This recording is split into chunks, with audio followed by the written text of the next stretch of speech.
Everyone, welcome to our channel science spot. My name is Preeti. Last lecture में हम लोगों ने कंट्रोल एंड कोऑर्डिनेशन के बारे में स्टार्टिंग की बेसिक बातें सारी कर ली थी। आज का लेक्चर बहुत इंपॉर्टेंट होने वाला है। जो टॉपिक का नाम है वो है human brain.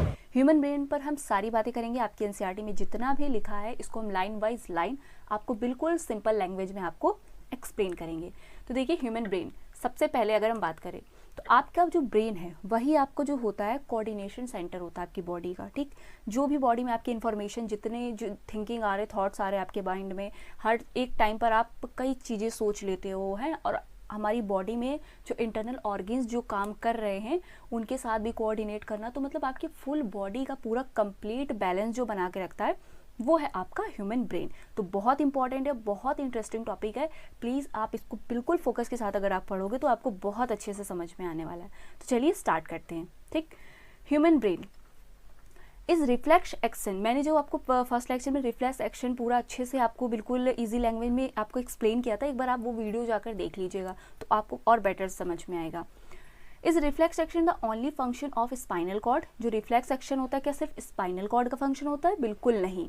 Since we know that we are thinking beings, spinal cord is made up of a nerves. बहुत सारी नर्व से मिलकर बनी होती है जो क्या सप्लाई करती है? Information to think about. Thinking involves more complex mechanism and neural connections. These are concentrated in brain, which is the main coordinating center of the body. The brain and spinal cord constitute the central nervous system. आपसे पूछ सकते हैं कि central nervous system is consist of, तो answer क्या होगा आपका? Spinal cord and आपका ब्रेन, ये दोनों मिलकर क्या बनाते हैं? आपका सेंट्रल नर्वस सिस्टम। ये ऑब्जेक्टिव क्वेश्चन के लिए ये वाला जो पॉइंट है ये बहुत इंपॉर्टेंट है, तो इसे आप अपनी एनसीईआरटी में मार्क कर सकते हैं। They receive information from all parts of the body and integrate it.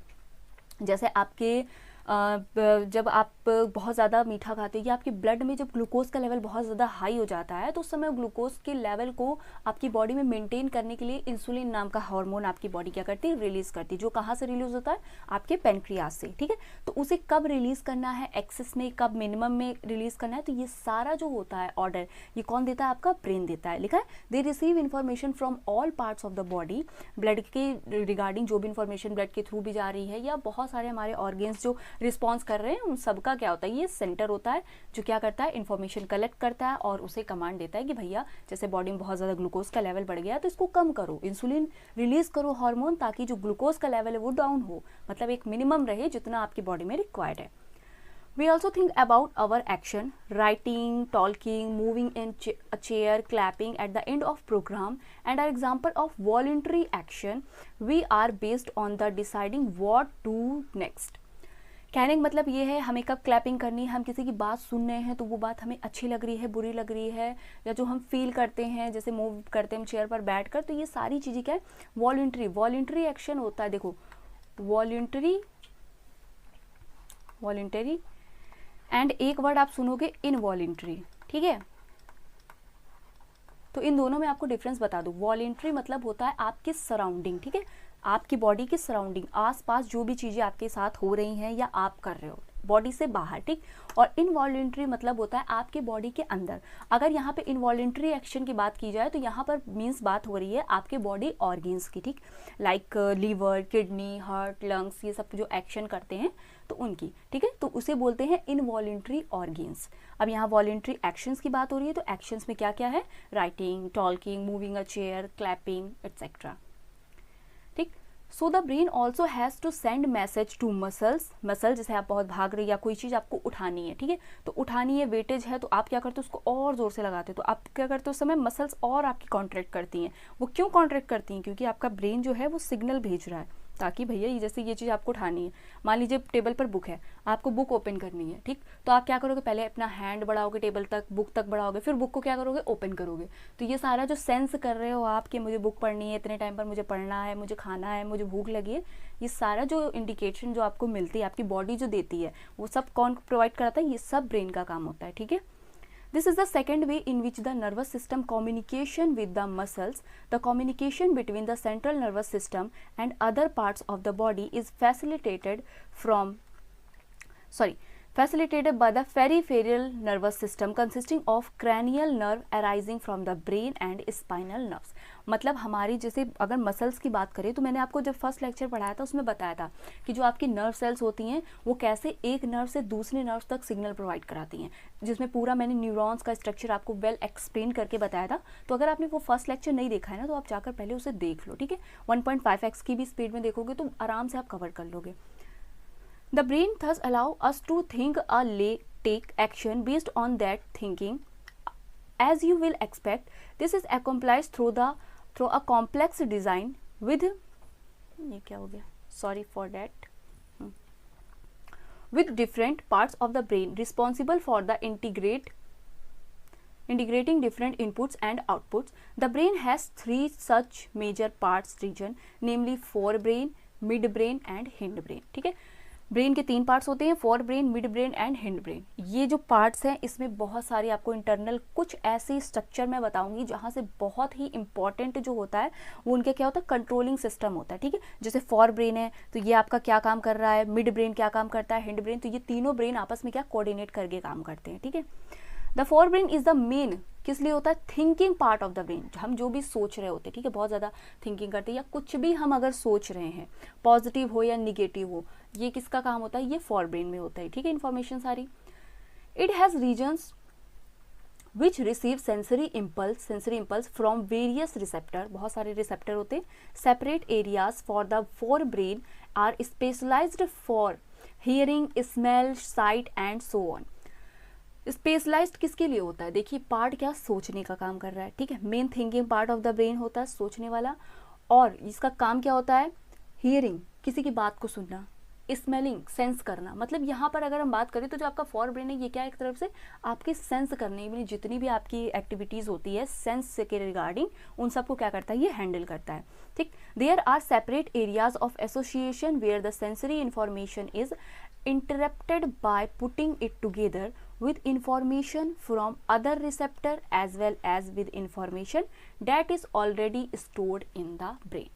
जैसे कि बच्चा जैसे छोटा है फिर वो बड़ा हुआ, ठीक है, उसे पता है मुझे मिल्क पीना है, ठीक, अब वो क्या करेगा, जैसे उसे सुसु लगी, उसने एक बार क्या करता है, वो जैसे बच्चे जैसे छोटे होते हैं तो वो क्या अपने आप कर देते हैं। धीरे धीरे जैसे हम बड़े होते हैं हमारे अंदर क्या होती है, अपने आप में कॉन्शियसनेस आने लगती है हमारी बॉडी के रिगार्डिंग। ठीक है, कॉन्शियस होने लगते हैं जैसे कि ये चीज़ हमारे लिए गलत है, क्या चीज़ हमारे लिए सही है, तो ये क्या ब्रेन अपने अंदर क्या होता है, ये इन्फॉर्मेशन को स्टोर कर लेता है। ठीक है, जैसे आपको भूख लगी, आपको खाना मीठा खाने का अगर आपको क्रीविंग हो रही तो आप मीठा ही खाओगे, ऐसा नहीं है कि आप जाकर के कुछ कड़वा या नमकीन खा लोगे। तो इस टाइप की इन्फॉर्मेशन जो आपके ब्रेन में जो एक स्टोरी मेमोरीज के नाम पर जो सेव हो जाती है, और वो उसी को क्या कहते हैं, रिसेप्टर के थ्रू क्या होती है, इन्फॉर्मेशन आपकी सेव रहती है, ब्रेन में आपकी स्टोर रहती है। कुछ इन्फॉर्मेशन है जो मतलब हमेशा के लिए हमारी क्या होती है, बिल्कुल जैसे जैसे हम बड़े होते जाते हैं आपकी ब्रेन में की मेमोरी में वो सेव रहती है। ठीक, all this a decision is made about how to respond and the information is passed on the motor areas which control the movement of voluntary muscles। voluntary की बात हो रही है, मतलब क्या, आउटर सराउंडिंग, वॉलंटरी मतलब बाहर, मसल्स मतलब जैसे हम अपना हैंड मूवमेंट कर रहे हैं, हम अपनी नेक को घुमा रहे हैं, राउंड राउंड कर रहे हैं, हम अपने लेग को क्या, हम किसी भी तरह का डांस करते हैं तो हम कई सारी एक्टिविटीज़ अपनी बॉडी की इनवॉलंटरी एक्टिविटीज़ करते हैं जिसमें हमारी मसल्स पार्टिसिपेट करती हैं। ठीक है, लिखा है example our leg muscles. However, certain sensations are distinct from seeing, hearing. For example, how do we know that we have eaten enough? हमें कैसे पता चलता है, बहुत ज़्यादा, अरे जैसे खाना देख लेते हैं हम लोग, कभी कभी कुछ कम खाने की भूख होती है तो बहुत ज़्यादा जैसे खाना होता नहीं अंदर से, अरे यार इतना नहीं खा पाएंगे, तो ये क्या है, ये भी सेंस करने की है एक क्षमता है जो आपका क्या होता है ब्रेन में, ये मेमोरी में आपकी स्टोर है। एक आप कैपेसिटी तक ही खा पाते हो, ये आपको पहले से ही पता है। कैसे पता है, क्योंकि आपका जो ब्रेन है वो क्या, इस इन्फॉर्मेशन को ऑलरेडी सेव कर चुका है, क्योंकि जब आपने पहली बार कभी खाना खाया होगा उस समय जब आपका पेट बहुत भर गया होगा तब ये इन्फॉर्मेशन आपके ब्रेन तक जा करके ऑलवेज के लिए सेव होगा कि भाई इतनी कैपेसिटी है मेरी, मैं इससे ज़्यादा नहीं खा सकता। ठीक, the sensation of feeling full is because of the centre association with hunger. ठीक है, हमें फुलफिल मतलब पेट भर जाता है या हमें बहुत तेज भूख लगी होती है, तो ये सब जो सेंसेशन होती है, जो फीलिंग हमें इंटरनल अपने आप आती है, वो सब किसकी वजह से आती है, क्योंकि हमारे ब्रेन में क्या होता है, ये सेंटर प्रेजेंट होता है, which is separate part of the fore brain. ठीक, जो फोर ब्रेन में सेपरेट। अब देखिए यहाँ पर आपको ब्रेन का स्ट्रक्चर थोड़ा अच्छे से देख लेना, क्योंकि देखो यार यहाँ पर नेमिंग भी इंपॉर्टेंट है और ये डायग्राम भी इंपॉर्टेंट है। हो सकता है आपको सिंपल स्ट्रक्चर अगर आपके एग्जाम में दे दे, आपसे लेबलिंग पूछ ले कि ये जो है ये क्या शो कर रहा है, ठीक है। मिड ब्रेन है, ठीक, क्रेनियम स्कल, जो आउटर हार्ड कवरिंग जो बोनी स्ट्रक्चर पार्ट आपको टच करते हो ना आप अपने हेड को, जो फील होता है वो कौन सी होती है आपकी, क्रेनियम, जिसे स्कल बोलते हैं, ठीक। उसके इंटरनल कौन सा होता है, सेरिब्रम, ठीक। बिल्कुल इनर साइड कौन सा होता है आपका, मिड ब्रेन। मिड ब्रेन किससे मिलकर बना होता है, मिड ब्रेन के ही 3 पार्ट होते हैं, एक होता है हाइपोथैलेमस, पिट्यूटरी ग्लैंड, ठीक है। नेक्स्ट उसके बाद आता है हिंड ब्रेन। हिंड ब्रेन किन किन पार्ट से मिलकर बना होता है, pons, medulla and cerebellum. Cerebellum, अगर आप बार बार सेरिबेलम सेरिबेलम सेरिब्रम बोलोगे तो एक क्या, बेलम बोले तो बैलेंस, ठीक। बैलेंस वर्ड अगर आप समझ सकते हो, इससे थोड़ा सा रिलेट कर लो तो क्या होता है, जो सेरिब्रम होता है ये आपकी बॉडी बैलेंस को मेंटेन रखता है। जैसे अगर आपको डांस करना है तो आपको कौन सा मूवमेंट कितने एंगल तक झुकाना है जिससे आपकी बोन जो है टूटे ना, ब्रेक ना हो, आपको अपनी बॉडी को कितनी स्ट्रेचिंग देनी है, मैक्सिमम कैपेसिटी तक ले जाना है जिससे आपके बॉडी को कोई नुकसान ना हो, ये सब जो बैलेंस बनाने का जो काम करता है ये क्या होता है, सेरिबेलम, ठीक है। एंड ये है आपकी स्पाइनल कॉर्ड। स्पाइनल कॉर्ड जो क्या होती है, बहुत सारी नर्व से मिलकर बनी होती है। अगर आप अपने बैक के पेट की साइड टच करो तो जो बोनी स्ट्रक्चर आपको टच में मिल रहा है वो है आपकी वर्टिब्रल कॉलम, ठीक है, रीढ़ की हड्डी जिसे बोलते हैं, उन्हीं के बीच से ये निकली होती है स्पाइनल कॉर्ड। बता दी, ये बहुत इंपॉर्टेंट चीज़ है आपकी बॉडी में। अगर इस स्पाइनल कॉर्ड पे हल्का सा अगर टच भी लग जाए या हल्का सा भी जर्क या किसी तरह की इंजरी हो जाए, ठीक, तो पेशेंट को बचाना या उसे वापस उसकी नॉर्मल लाइफ में लाना बहुत रिस्की होता है, ठीक है। तो ये बहुत इंपॉर्टेंट है आपकी बॉडी के लिए, जो मेन इंपॉर्टेंट फंक्शन जो होता है स्पाइनल कॉर्ड, क्योंकि इसी से ही आपकी सारी इन्फॉर्मेशन जो ब्रेन भेज रहा है आपकी बॉडी तक, आपकी बॉडी के ऑर्गन्स ब्रेन तक भेज रहे हैं, तो ये क्या है, एक तरफ से ये रास्ता है, ठीक है। तो रास्ते में अगर रुकावट आती है तो क्या होती है प्रॉब्लम, भाई आपको मंजिल नहीं मिलेगी, आपका कोई काम नहीं हो सकता है। उसी तरह से हमारी बॉडी में भी होता है, ठीक। Study the label diagram of human brain. We have seen that the different parts have a specific function. We can find out the function of each part. Let us look at the other use of work reflex. We have talked about in the introduction. मैंने starting में आपको बताया था, our mouth waters when we see food. जब हम कुछ अच्छा मेरी पसंद का खाना दिख जाता है तो हमारे मुंह में ऑटोमेटिक पानी आने लगता है। लड़कियों में खासकर जैसे बताशे की बात करें तो मुंह ऑलरेडी वेट हो जाता है, ठीक है, वाटरी हो जाता है। तो without our meaning to, our heartbeat without our thinking about it. Heartbeat अपने आप हमारी बॉडी में क्या होता है, हमारा दिल धड़क रहा है। ऐसा तो नहीं हम कह दे कि भैया रुक जाओ थोड़ी देर रेस्ट कर लो, ऐसा नहीं है ना। वो जब से हमने जन्म लिया है इवन लास्ट डेथ तक, जब तक मर नहीं जाते तब तक ये क्या अपना काम शुरू रखता है, ये बिल्कुल स्टॉप नहीं होता, ठीक। It in fact we cannot control these action easily by thinking about them even if we wanted to, ठीक। अगर हम चाहे तो हम इसको रोक नहीं सकते क्योंकि ये ऑटोमेटिक हो रहा है। We do have think about the remember to breathe or digest food. हम सांस लेते हैं, ऐसा नहीं कि हम रुक जा रहे हैं, कल से सांस ले रहे चलो थोड़ी देर रेस्ट ले ले, या खाना खा रहे हैं तो चलो यार 4 दिन तो खा लिया, अब 1 हफ्ता नहीं खाते तो कोई प्रॉब्लम नहीं, ऐसा नहीं है ना। रेगुलर हम लोग ये सब चीज़ें क्या करते हैं, अपनी डेली लाइफ में रेगुलर कर रहे हैं, ठीक, बिना अपनी इच्छा के। ऐसा नहीं है कि जैसे हम लोगों को घूमने का मन है, यार यहाँ नहीं चलेंगे चलो वहाँ चलते, यार ये खाने का मन नहीं कुछ और खा लेते, इन सब चीज़ों में चॉइस है। लेकिन यहाँ ऐसा कोई सीन नहीं होता है कि अगर आपका डाइजेस्टिव सिस्टम चाह ले कि वो रेस्ट कर ले एक दिन, नहीं, ये सारी चीज़ें क्या अपने आप हो रही हैं। इसे कौन करा रहा है, आपका ब्रेन, ठीक।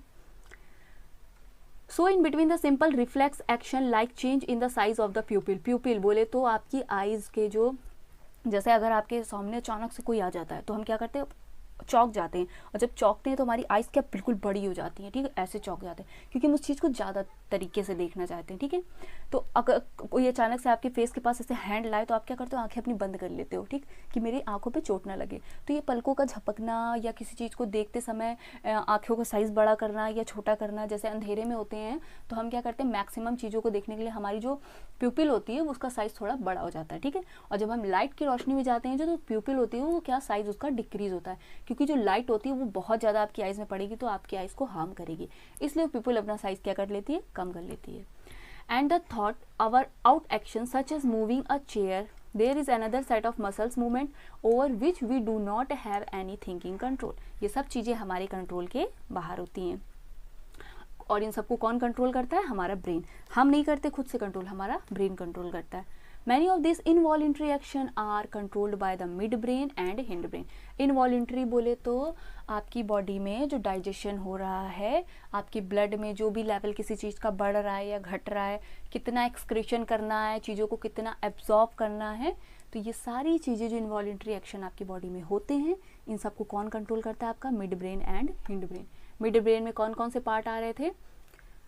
Hypothalamus and pituitary gland. Hindbrain में कौन कौन से हैं? Pons, medulla and cerebellum. याद रखना है फॉर ब्रेन में कौन से पार्ट है, मिड ब्रेन के कौन से पार्ट है और हिंड ब्रेन के कौन से पार्ट है, और कौन सा पार्ट कौन सा फंक्शन कंट्रोल कर रहा है, ये भी आपको याद रखना है। यहाँ साफ साफ लिखा हुआ है इनवॉलेंट्री एक्शन किससे कंट्रोल होता है? Mid brain and hind brain. Objective के लिए ये क्वेश्चन इंपॉर्टेंट है। All this involuntary action including blood pressure, salivation, मतलब जब आप खाना खाते हो तो जो आपका फूड होता है वो ऑटोमेटिक आपकी लार में क्या होता है? मिक्स होने लगता है।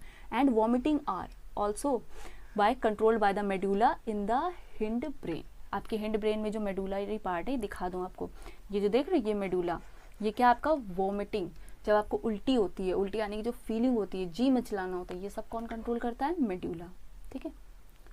Thinking about activities like walking and straight line, riding a bicycle, picking up a pencil, these are possible due to part of the hindbrain called cerebellum। किसी भी चीज़ का बैलेंस बनाना, राइडिंग, जब हम साइकिल चलाते हैं तो हम क्या करते हैं? अपनी बॉडी को बैलेंस करके चलते हैं, बैलेंस करे रहते हैं साइकिल पर कि कितने एंगल पे भैया कब कौन सी हैंडल मोड़नी है, कितनी स्पीड मेंटेन रखनी है, तो ये सब क्या? बैलेंस का काम है। स्ट्रेट लाइन, अगर हम स्ट्रेट लाइन खींच रहे हैं या स्ट्रेट लाइन पर भी चल रहे हैं, अगर लाइन भी खींच रहे हैं तो हम क्या बहुत ज़्यादा बैलेंस, अपने हैंड को बहुत बैलेंस करते हैं कि लाइन हमारी हल्की सी भी तिरछी ना हो।